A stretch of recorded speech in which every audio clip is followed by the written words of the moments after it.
نا ان کو لکھ کے دیا کہ مجھ سے گناہ نہیں چھوٹتا، گناہ کرتا ہوں توبہ کرتا ہوں، گناہ کرتا ہوں توبہ چھوٹ نہیں رہا، حضرت توبہ کر کر کے تھک گیا۔ انہوں نے فرمایا کرتے رہو، اس توبہ کی وجہ سے تعلق تو بحال ہے نا اللہ کا، چلو محبت کا تعلق نہیں، معذرت کا تعلق تو ہے، ایکسکیوز کا تعلق تو ہے۔ نہیں آئی میرا خیال ہے بات سمجھ میں؟ ایک تعلق ہوتا ہے اطاعت کا تعلق، فرما برداری کا تعلق، اصل تو یہ تعلق ہے کہ آپ اللہ کے فرما بردار بن کے رہیں، اور ایک تعلق ہوتا ہے فرما بردار نہیں ہے لیکن معذرت کر رہا ہے بار بار، تعلق تو ہے نا، اور ایک ہے کہ تعلق ہی نہیں ہے، نہ اطاعت کر رہا ہے نہ اللہ سے معافیا مانگ رہا ہے۔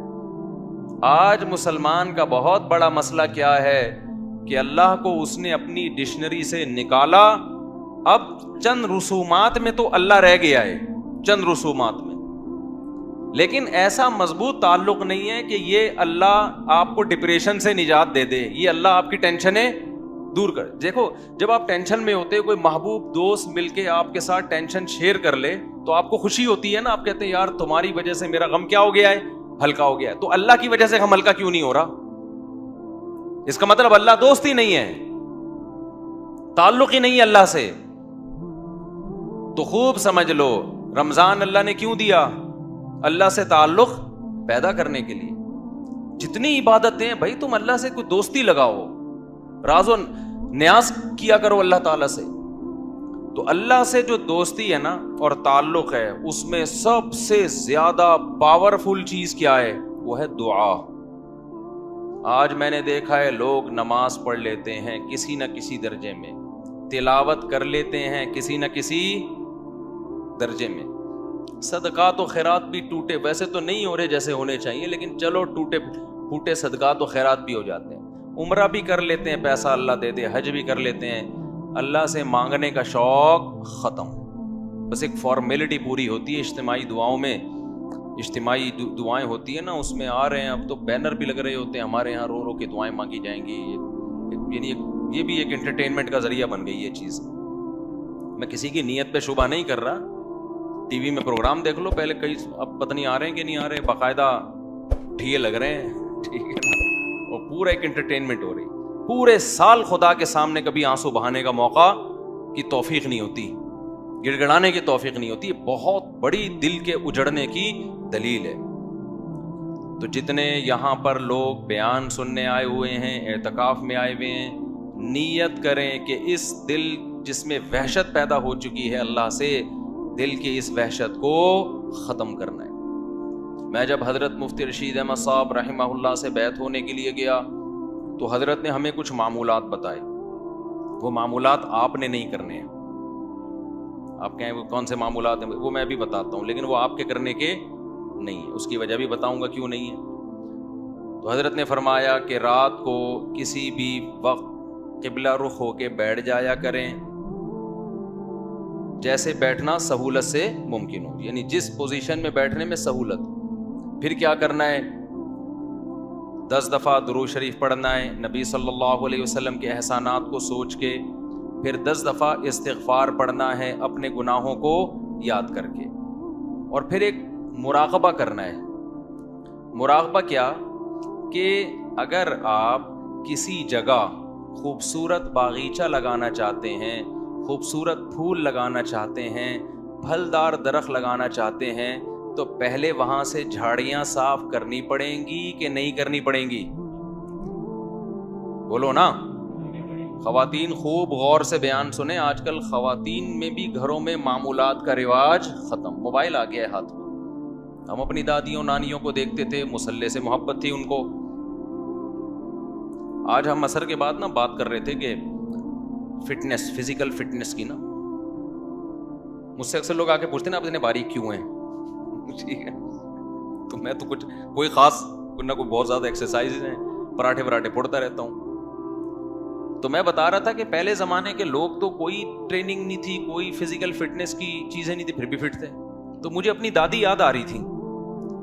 اب آج خواتین واکنگ بھی کرتی ہیں، جاگنگ بھی کرتی ہیں، جم بھی جا رہی ہیں، میں اس کے خلاف نہیں ہوں، پردے کے ساتھ کیا جا سکتا ہے، کیونکہ گھر میں اور تو کچھ ہو نہیں رہا، تو پھر تو کھا بڑی اسپیڈ سے رہی ہیں، تو پھر وہی ہوگا نا جو مردوں کے ساتھ ہو رہا ہے، جو عورتوں کے ساتھ ہو رہا ہے، پھٹ پھٹا کے دھماکے کے ساتھ۔ اطلاع آ جاتی ہے ایک دن آج یہ دنیا سے چلے گئے.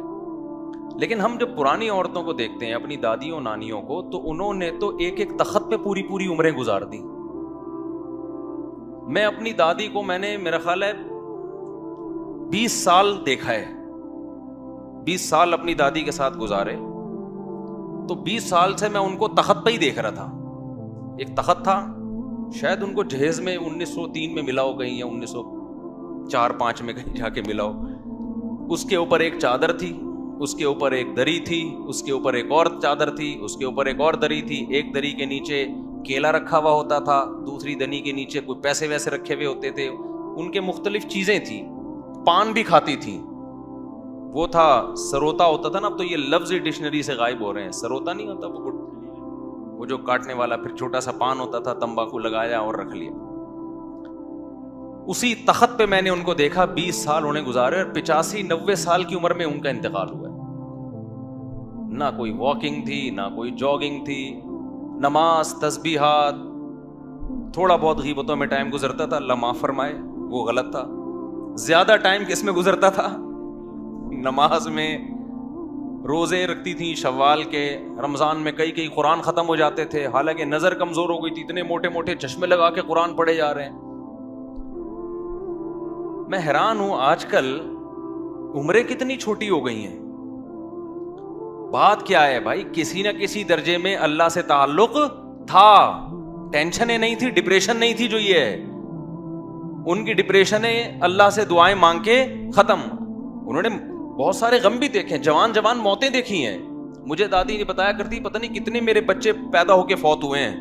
آج عورت کا ایک بچہ فوت ہو جائے نا, اتنا شور شرابہ, اتنا رونا پیٹنا چیخنا کہ شوہر کا دل کرتا ہے کہ وہ بھی فوت ہو جائے. اتنی ٹینشن ہوتی ہے اس کو. غموں کا برداشت کرنا اور برداشت کرنے کی طاقت اور قوت ختم, کیونکہ اللہ سے تعلق کیا ہو گیا ہے؟ ختم. پہلے بڑے آرام سے ایک جملہ, بھائی ما قدر اللہ, یہ دیا, یہ اولاد دی اللہ نے, لینے والا کون ہے؟ وہ بھی اللہ, اس کی مرضی لے لی. تھوڑا بہت روئے, اس کے بعد نارمل. تو وہ میں واقعہ سنا رہا تھا نا, ہمارے حضرت فرمایا کرتے تھے کہ یہ سوچا کریں, 10 دفعہ درود شریف پڑھا, 10 دفعہ استغفار, اس کے بعد تھوڑی دیر مراقبہ. مراقبہ وہ نہیں جو مراقبے سینٹر کھلے ہوئے ہیں, ٹوپی ڈرامہ پتہ نہیں کیا کیا گھما رہے ہوتے ہیں, کوئی کشف کرامت وغیرہ چیزیں دکھا رہے ہوتے ہیں. مراقبہ کا مطلب اس کا استحضار کریں. ایک مثال سوچیں کہ جب کسان کو کوئی خوبصورت باغیچہ لگانا ہوتا ہے تو پہلے زمین سے جھاڑیاں اور کانٹے دار پودے صاف کرتا ہے.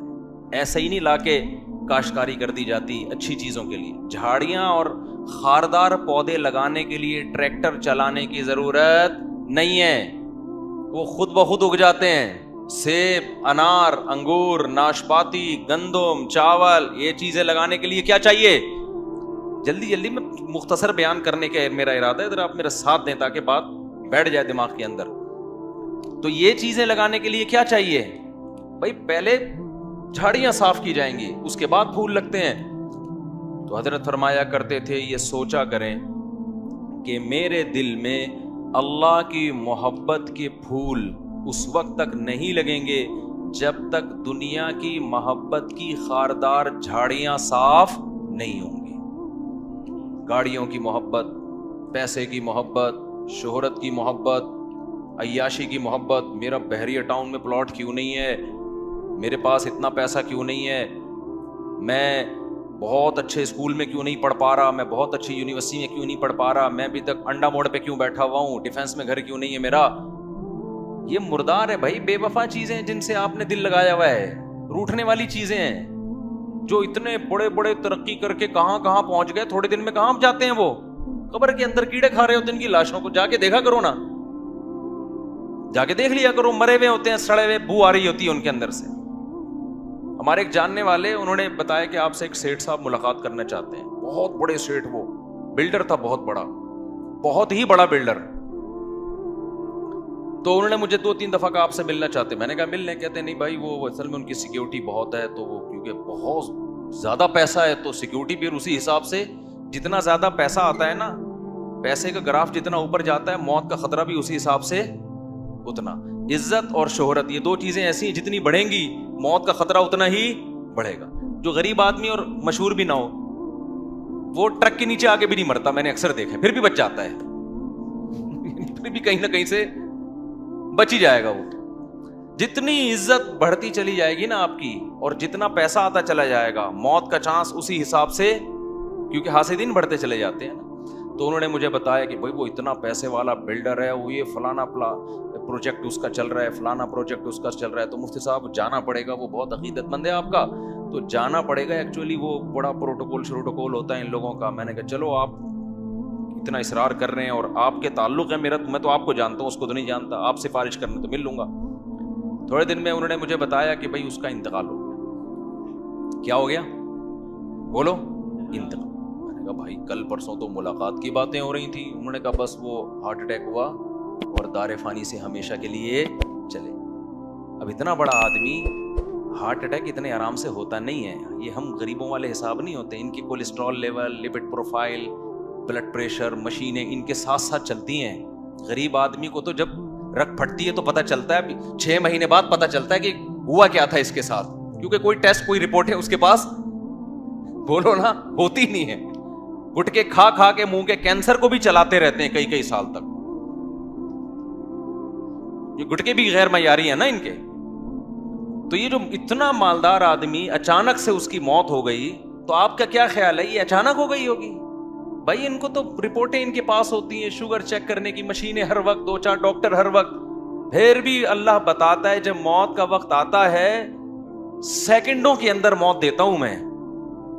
میں اکثر ایک مثال میں بیان میں ایک مثال دیتا ہوں. دیکھو جتنے بھی پیغمبر دنیا سے گئے سے ہمیں یہی پتا چلتا ہے کہ جیسے نارمل کسی کی موت ہوتی ہے, بیمار ہوتے ہیں, بستر پہ جاتے ہیں, کچھ وقت کے بعد ان کی ڈیتھ ہو جاتی ہے. ہمارے نبی صلی اللہ علیہ وسلم کے ساتھ بھی ایسا ہوا. آپ کو بخار ہوا, چند دن بخار چلا, پھر اسی میں آپ صلی اللہ علیہ وسلم کی وفات ہوئی. لیکن سلیمان علیہ السلام کی وفات کا واقعہ بڑا عجیب ہے. سلیمان علیہ السلام جو تھے نا, ان کی وفات کیسے ہوئی ہے؟ اللہ نے سلیمان علیہ السلام کو اتنی بڑی حکومت دی, تخت ان کے تابع بنا دیا, ہوائیں ان کے تابع کر دی, 100 بیویاں معذرت کے ساتھ. اتنا ظاہر ہے جب بہت پیسہ, صحت بھی, محلات بھی, ملکہ سبا مسلمان ہو گئی, آ کے اتنی بڑی حکومت مل گئی بیٹھے بیٹھے, اتنے وسائل اور جنات پر روب سلیمان علیہ السلام. اور قرآن کے الفاظ کیا ہے؟ فلما قضینا علیہ الموت. سلیمان علیہ السلام نے ایسے لاٹھی یوں رکھ کے بیٹھے ہوئے ہیں اور تعمیراتی کام کروا رہے ہیں. یہ جو احرام مصر ہے نا, کوئی بھروسہ نہیں ہے جنات نے بنایا, کیونکہ یہ عجائب دنیا کا ایک عجوبہ اسی وجہ سے ہے کہ سائنسدان اور ماہرین حیران ہیں کہ یہ بغیر جوڑ کے اتنی بڑی بڑی اینٹیں کون سی کرینوں نے لا کے یہاں رکھی ہیں. تو عین ممکن ہے جنات نے اٹھا کے پہاڑوں پہ رکھ دی ہوں. تو کوئی چیز کسی سے نہ اٹھ رہی ہو نا, وہ ایک ہاتھ, چلو یار پھر بیان میرا ہٹ جاتا ہے, پورا جو ٹاپک چینج ہو جاتا ہے. اچھا, تو لیکن سلیمان علیہ السلام کی موت کیسے ہوئی ہے؟ لاٹھی زمین پہ اور ایسے روپ کے ساتھ کرسی سے ٹیک لگا کے بیٹھے ہوئے اپنی نگرانی میں کام کروا رہے ہیں. مزدور لگے ہوئے ہیں ٹینشن میں, اور جنات بھی ٹینشن میں نا, محنت مزدوری کا کام کر رہے ہیں. قرآن کہتا ہے فلما قضینا علیہ الموت, ہم نے وہیں بیٹھے بیٹھے سلیمان کی روح کو قبض کر لیا.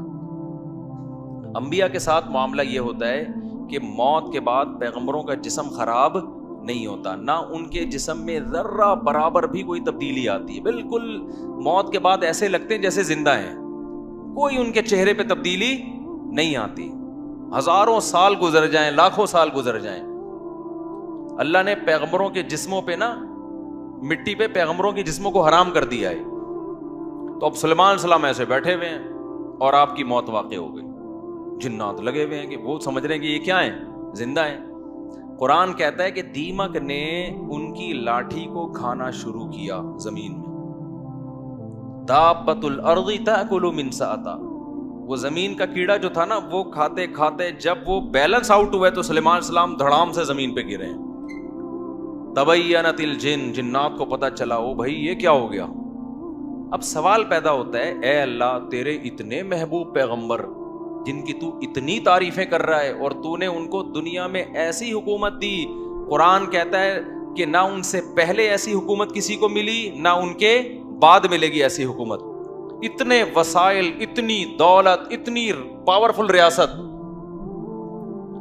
اتنے وسائل، 100 بیویاں کسی کو مل سکتی ہیں؟ اویلیبل ہی نہیں ہے مارکیٹ میں، مل سکتی ہیں کیا ہیں بھائی؟ لوگ ایک ایک کے لیے کنوارے چھڑے چھاٹ ترستے پھر رہے ہیں بیچارے، اور میرا خون پیتے آ کے کوئی رشتہ بتا دے۔ تو میں کہتا ہوں یا تو رشتہ آئے گا، نہیں تو صبر کرو پھر فرشتہ آئے گا، دونوں میں سے ایک کام لازمی ہوگا۔ تو جب فرشتہ آئے گا تو پھر جنت کی حوروں سے ملا دے گا، پھر وہاں لائف کو انجوائے کرنا، زیادہ ٹینشن مت لو۔ تو ایسا کیا کیوں اللہ نے سلیمان علیہ السلام کے ساتھ؟ کیا حکمت تھی اس میں؟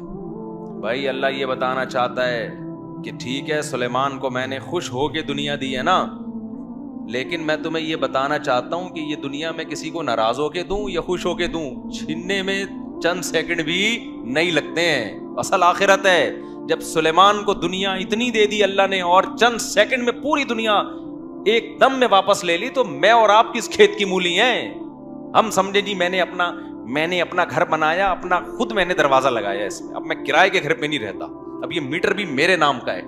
اس پہ اترا رہے ہیں آج کل لوگ نا، میرا اپنا گھر ہے کہ کرائے ورائے پہ نہیں رہتے ہم، میری اپنی گاڑی ہے، اور رکشے والا میرا رکشہ ہے، صرف تم، اس کے پیچھے لکھا ہوتا ہے نا فخر سے، اور اس رکشے پہ اس کو اتنا فخر ہے چپل لٹکائی ہوئی ہے کہ نظر نہ لگے اس کو۔ او بھائی ٹرک کو نظر لگی تھی تو یہ رکشہ بنا تھا، اب اس کو کیا مزید کیا نظر لگے گی؟ تو میرا گھر، میرا بنگلہ، میری گاڑی، ہر آدمی اسی بے وقوف اسی چکر میں لگا ہوا ہے۔ او بھائی ہماری ضرورت 2 وقت کی روٹی ہے بھائی، 2 وقت کی روٹی مل گئی، جسم کسی بڑی بیماری سے محفوظ ہے۔ اس کے بعد اگر آپ ٹینشن لے رہے ہو نا دنیا کی، تو یہ آپ کی کھوپڑی کا فالٹ ہے، یہ اس کی علامت نہیں ہے کہ اللہ کی طرف سے آپ پر مصیبتیں آ رہی ہیں۔ مصیبتیں کہاں آ رہی ہیں؟ صبح بھی کھانے کو ملتا ہے، شام کو بھی کھانے کو ملتا ہے۔ لوگ کہتے ہیں خالی کھانا ہی تو ضرورت نہیں ہے، جھوٹ بولتے ہیں لوگ، صرف کھانا ہی ضرورت ہے ہماری، باقی ساری آپ کی بنائی ہوئی ضرورتیں ہیں۔ جب بھی یہ بات کرو نا لوگ کہتے ہیں مولویوں کو دیکھو، صرف کھانا ہی تھوڑی ضرورت ہے، صرف رات گزارنا ہی تھوڑی ضرورت ہے۔ تو کیا ضرورت؟ مسافر کو تو کھانا چاہیے اور سفر میں ٹائم پاس کرنے کے لیے اچھی سیٹ چاہیے نا، کہ اس میں آرام سے سو سکوں، کمر سیدھی کر سکوں۔ اب اکانومی کلاس میں آپ کمر سیدھی نہیں کر سکتے آپ جب تک برتھ کا انتظام نہ ہو، لیکن اس میں بھی لوگ کر لیتے ہیں۔ آپ اکانومی کلاس میں ٹرین میں بیٹھو، چادریں لگا کے سو رہے ہوتے ہیں، اس میں جھولے بھی مل رہے ہوتے ہیں، تو ضرورت کا خود ہی انتظام کر لیتے ہیں نا۔ تو بھائی ہمیں بھی رات کو سونے کے لیے کوئی سوٹیبل جگہ مل جائے، اور صبح اور شام ہمارا پیٹ کسی طریقے سے پورا نہ بھی بھرے، 1/3 بھی بھر جائے نا، جو ضروری ہے بس بہت ہے۔ اس کے آگے ساری غریبیاں ہیں، ان غریبیوں کے ملنے پہ خوش ہوا کرو، لیکن نہ ملنے پہ ٹینشن نہ لیا کرو۔ نہ ملنے پہ اگر ٹینشن ہو رہی ہے تو یہ دنیا مردار کے عاشق ہونے کی علامت ہے، اور جس دل میں دنیا مردار کی محبت آئے گی، اللہ کی محبت کا تو سوال ہی پیدا نہیں ہوتا۔ یہ 2 محبتیں ایک دل میں جمع نہیں ہو سکتی، تو اس گند کو پہلے دل سے نکالنا پڑے گا۔ جیب سے نہیں نکالو دنیا کو، دل سے نکالو۔ سمجھ رہے ہو کہ نہیں سمجھ رہے؟ جیب سے کا مطلب ہے سب کچھ لٹا دیا جا کے، نہ، دل سے نکالو۔ جیسے جب آپ سفر کرتے ہو نا ٹرین میں یا بس میں، تو دل میں اس ٹرین اور بس کی محبت نہیں ہوتی، لیکن اس کو استعمال بہرحال کر رہے ہوتے ہو آپ کے بارے، سہولت کی چیز ہے یار، پیسے زیادہ ہوں گے تو جہاز میں چلا جائے گا آدمی، محبت تھوڑی کرتا ہے کہ اتنا اچھا جہاز ہے تو میں نے یہیں بیٹھے رہنا ہے، مجھے اٹھنا ہی نہیں یہاں سے۔ تو میں وہ بتا رہا تھا ہمارے حضرت کیا فرمایا کرتے تھے کہ جب بیٹھو تو 10 دفعہ استغفار، گناہوں کی معافی، 10 دفعہ درود شریف، پھر کیا کرنا ہے؟ یہ بہت اہم اس میں سبق ہے، اس لیے میں یہ بتا رہا ہوں کہ کیا یہ ہمیں نصیحت کرتے تھے۔ پھر کیا کرنا ہے؟ یہ مراقبہ کرنا ہے کہ جب تک کسی باغیچے سے جھاڑیوں کو صاف نہ کیا جائے، پھول بوٹے اس میں پیدا نہیں ہوتے، تو جب تک دل میں دنیا کے جو گٹر اور دنیا کے محبت کے جو گٹر ابل رہے، اس کو گٹر ہی کہا کرو، دنیا مردار کی محبت کی کیا یہ گٹر ہے، دنیا مردار کی محبت کے گٹر یہ جب تک بند نہیں ہوں گے اللہ کی محبت کے چشمے نہیں پھوٹیں گے. ایک ہی سوراخ سے گٹر کا پانی بھی نکل رہا ہو اور چشمہ بھی نکل رہا ہو, کبھی دیکھا آپ نے؟ بولو نا کیا ہو گیا بھائی؟ جس سوراخ سے چشمے نکلتے ہیں ان سے گٹر کے پانی نہیں نکلتے, اور جن سوراخوں سے, کراچی میں تو الحمدللہ یہ مثال سمجھانے کی ضرورت ہی نہیں ہے, ہر سوراخ سے گٹر کا پانی نکل رہا ہے. تو کبھی آپ نے دیکھا چشمے ابلتے ہوئے کراچی میں؟ تو جس دل میں دنیا مردار کے گٹر کا پانی ابلتا ہو اس دل میں اللہ کی محبت کے چشمے نہیں پھوٹ سکتے. تو یہ حضرت فرماتے تھے یہ مثال سوچیں. کیوں سوچیں آگے بتا رہا ہوں میں. پھر ایک اور مثال سوچیں, اور یہ ہمارے سب اکابر بتاتے رہے ہیں, صرف ہمارے حضرت کی بات نہیں ہے. دوسری کیا مثال کہ جب سفید کپڑوں کو نیل لگایا جاتا ہے اس میں چمک پیدا کرنے کے لیے, تو پہلے میل کچیل کو صاف کیا جاتا ہے. ڈائریکٹ نیل نہیں لگا دیا جاتا ورنہ عجیب سا لگے گا. پہلے اس کا میل اتارا جاتا ہے, اس کے بعد اس میں برائٹنس پیدا کرنے کے لیے, اٹریکشن پیدا کرنے کے لیے, اس گند اور میل کچیل کو دور کرنے کے بعد پھر اس کو نیل کے پانی میں ڈبویا جاتا ہے. پھر کیسا اجلا اجلا اور چمکتا ہوا نظر آتا ہے وہ. تو جب تک دل میں اللہ کے غیر کی محبت کا گند صاف نہیں ہوگا, اللہ کی محبت کے نیل سے دل چمکدار نہیں ہوگا. یہاں تک کھوپڑی شریف میں بات آ گئی ہوگی میرا خیال ہے. پھر حضرت فرماتے تھے پھر اس کے بعد کیا کرنا ہے. ابھی تو یہ سوچنا ہے نا, سوچنے کے بعد کیا کرنا ہے. پھر اس کے بعد قبلہ رخ بیٹھ کے لا الہ الا اللہ کی ضرب لگانی ہے. آپ لوگ یہ کام نہ شروع کر دیں, وجہ میں بتاؤں گا آخر. لا الہ کرتے ہوئے کیا کرنا ہے, دائیں طرف سر کو لے کے جانا ہے, اور توجہ یہ کرنی ہے کہ دل سے لا الہ کا مطلب کوئی معبود نہیں, کوئی محبوب نہیں, کوئی بھی نہیں ہے. دل میں دل سے کیا کرنا ہے, سب کو نکال کے باہر الا اللہ. پھر واپس گردن کو لانا ہے اور دل پہ چوٹ مارنی ہے. کس کی؟ الا اللہ. لا الہ الا اللہ, لا الہ الا اللہ. کوئی نہیں ہے, صرف کون ہے؟ اللہ. تو اس کوئی نہیں میں نا یہ سارا گند نکالنا ہے. یہ گاڑی بھی نہیں ہے, یہ بنگلہ بھی نہیں ہے, یہ پیسہ جس پہ رالیں ٹپکتی رہتی ہیں ہر وقت, اور کسی کو کوئی معشوق ہو اس کو بھی نکال دو اسی بہانے, موقع اچھا ہے. پاگل ہو رہا ہے اس کے پیچھے, اپنی صحت خراب کر رہا ہے, اپنا ایمان خراب کر رہا ہے. تو لا الہ دل سے باہر, الا اللہ صرف کون؟ اللہ. جب بار بار یہ ذکر ہوتا ہے نا, لا الہ الا اللہ, لا الہ الا اللہ, لا الہ الا اللہ, لا الہ الا اللہ, لا الہ الا اللہ, آہستہ آہستہ ذہن بننا شروع کہ میرا معبود اور میرا محبوب کون ہے؟ الا اللہ, بس اللہ ہے. اس پہ میرا خیال ہے کسی کو علمی لحاظ سے اشکال ہو سکتا ہے, بھائی اس حدیث, اس ذکر کا اور اس اسٹائل کا قرآن و سنت میں کوئی ثبوت, اس ذکر کا تو ہے لا الہ الا اللہ کا, اس اسٹائل کا تو کوئی ثبوت نہیں ہے. تو خوب سمجھ لیں کہ بطور علاج جب کوئی چیز کی جاتی ہے نا, اس کو تصوف میں شغل کہا جاتا ہے. ایک ہوتا ہے ذکر, ایک ہوتا ہے شغل. تو جو بطور علاج کے جو چیز کی جاتی ہے, مائنڈ بنانے کے لیے کی جاتی ہے, اس کے لیے ثبوت کی ضرورت نہیں ہوتی, اس کے لیے ثبوت کی ضرورت نہیں ہوتی. اس کو سنت اگر کوئی سمجھے گا تو پھر کیا ہے, پھر یہ بدعت عمل ہے. بھائی قرآن و سنت سے اس انداز کا کوئی ثبوت نہیں ہے, لیکن ایک چیز تجربے سے ثابت ہو جائے کہ اس کا فائدہ ہو رہا ہے, اور فائدہ ہو کے وہ چیز حاصل ہو رہی ہے جو اللہ چاہتا ہے, تو پھر اس کے لیے ثبوت کی ضرورت نہیں ہے. ہاں اگر یہ اجتماعی سطح پہ لوگوں کو بلا بلا کے یہ سیٹ اپ شروع ہو جائے نا, تو پھر یہ بدعت کا ذریعہ ہونے کی وجہ سے کیا ہوگا, پھر ناجائز ہوگا. تو آپ یہ کام نہ کریں, کوئی بدعت نہ بن جائے نہیں, لیکن ایک کام آپ لازمی کر لیں. جو میں نے اتنا لمبا چوڑا آپ کو یہ پورا طریقہ بتایا نا, آپ یہ نہ کریں یوں گردنیں, بعض لوگوں کے فرما بھی ٹیڑھا ہو جاتا ہے اس سے, یوں کرنے کے بعد پھر اٹھ ہی نہیں پا رہے نا, وہ ایسے ہی ہوگی. تو یہ کام نہ کریں, بدعت کا کوئی ذریعہ نہ بن جائے. جب تک کسی شیخ سے باقاعدہ اصلاحی تعلق نہ ہو اور اس کی ہدایات اور رہنمائی نہ ہو, خود سے یہ کام نہ کریں. ایسی چیزوں سے بدعتیں پھر پھیلتی ہیں سوسائٹی میں. تو آپ نے کیا کرنا ہے, اللہ سے تعلق بحال کرنا ہے نا, تو اس کے میں طریقے بتا رہا ہوں. آپ روزانہ صبح اور شام میں لا الہ الا اللہ کے ذکر کا معمول بنانا ہے. 10 دفعہ کم سے. دیکھو تبلیغ والے تسبیح بتاتے ہیں تیسرا کلمہ 100 دفعہ، 100 دفعہ استغفار، 100 دفعہ درود شریف، صبح بھی اور شام بھی. اصل تو یہ ہے کیونکہ تیسرے کلمے لا الہ الا اللہ خود بخود آ گیا ہے. میں اس سے بھی آسان پیکج بتا رہا ہوں. اصل تو وہ ہے جو تبلیغ والے بتاتے ہیں. میں کیا بتا رہا ہوں اس سے بھی کہ یار وہ نہیں ہوتا تو لا الہ الا اللہ بیچ میں سے نکال لو نا، اسی کا وظیفہ پڑھ لو، اسی کو پابندی سے پڑھ لو. تو جتنے یہاں مرد اور خواتین آج بیان سننے کے لیے آئے ہیں، آج سے عزم کریں کہ ہم نے روزانہ کم سے کم 100 مرتبہ صبح اور 100 مرتبہ شام لا الہ الا اللہ کا ورد کرنا ہے. اچھا، ذکر میں اصل یہ ہے کہ آہستہ آواز سے کیا جائے. جہرن ذکر کو شریعت نے پسند نہیں کیا، لیکن اگر دل لگانے کے لیے معنی اور مفہوم کو کا تصور دماغ میں بٹھانے کے لیے کوئی ہلکی آواز سے جہر کر لیتا ہے، ہلکی آواز سے، بہت شور شرابہ نہ ہو، تو اس میں بھی کوئی حرج نہیں ہے.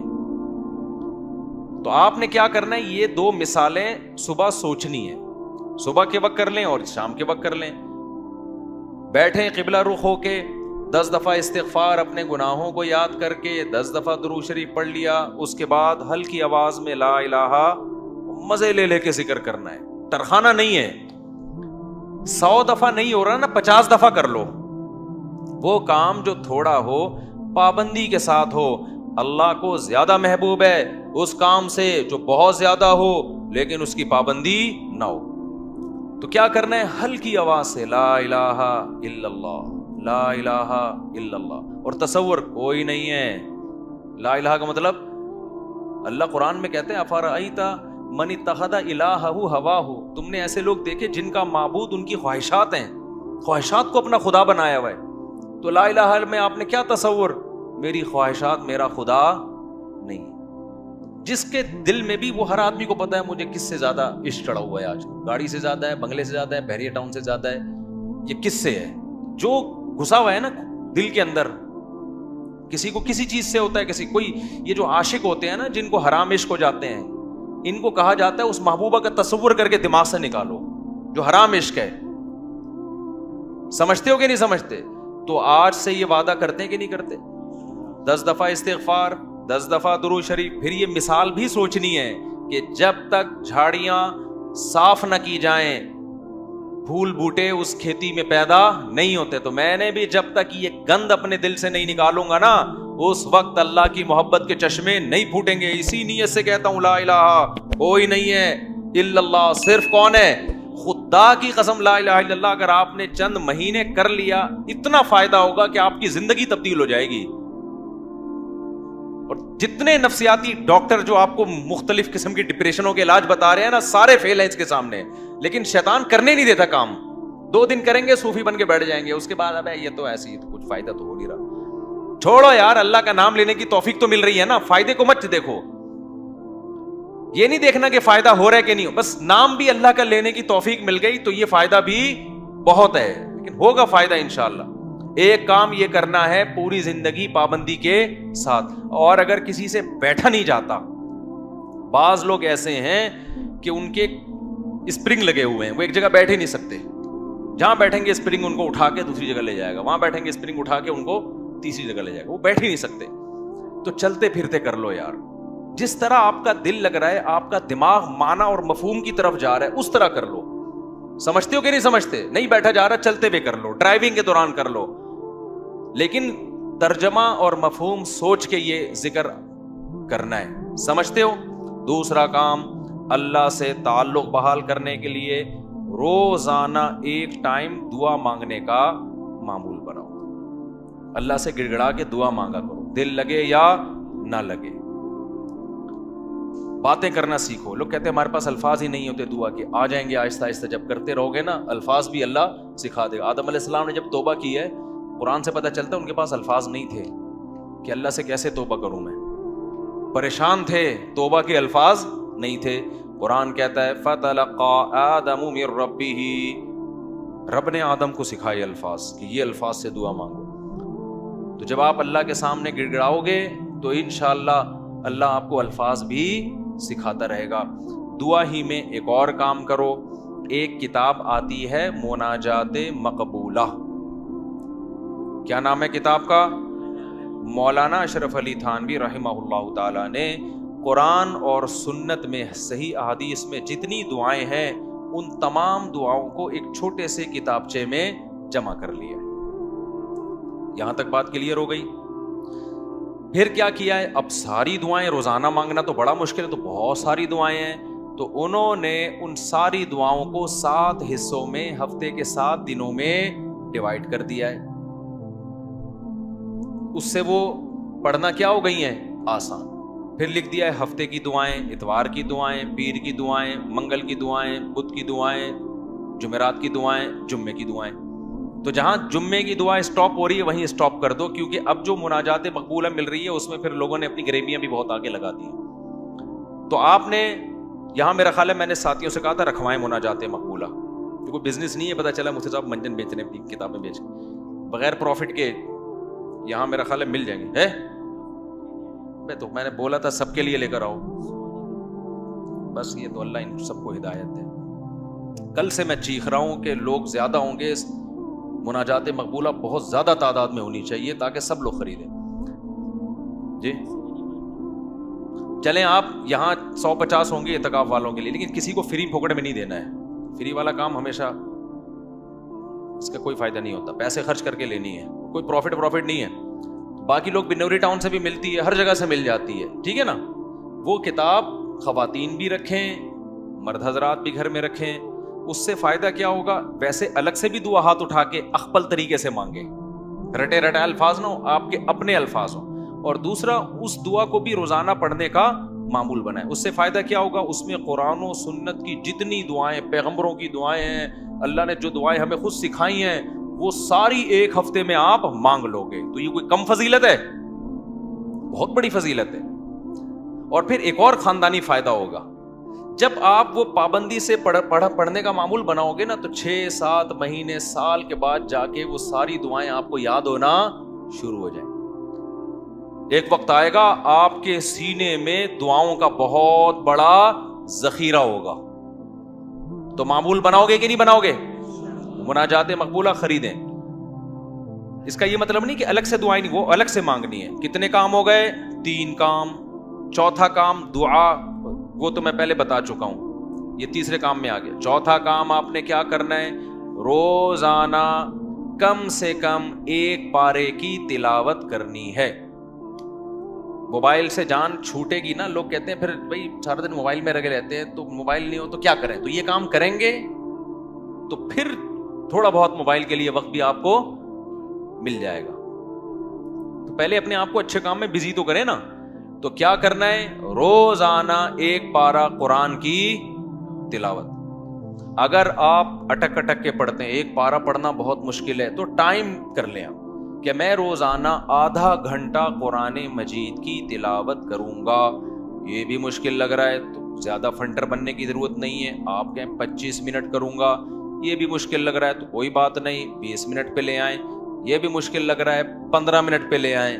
یہ بھی مشکل لگ رہا ہے آپ پہلے صرف 10 منٹ میں تلاوت کروں گا. کوئی ٹینشن کی زیادہ کے چکر میں نہ پڑیں. شیطان کیا کہتا ہے, تو بہت نیک آدمی, یہ 10 منٹ سے کیا ہوتا ہے, سارا مسئلہ یہاں سے خراب ہوتا ہے. اب 10 منٹ بیٹھ جاؤ قرآن لے کے. وہ 10 منٹ جو پابندی کے ساتھ ہو, اس 2-3 گھنٹے کی تلاوت سے بہتر ہے جس میں 2 دن بہت بڑا ولی اللہ بنا ہوا ہے, اس کے بعد مارکیٹ سے شارٹ ہو گیا. آئی بات سمجھ میں؟ تو روزانہ کیا کرنا ہے؟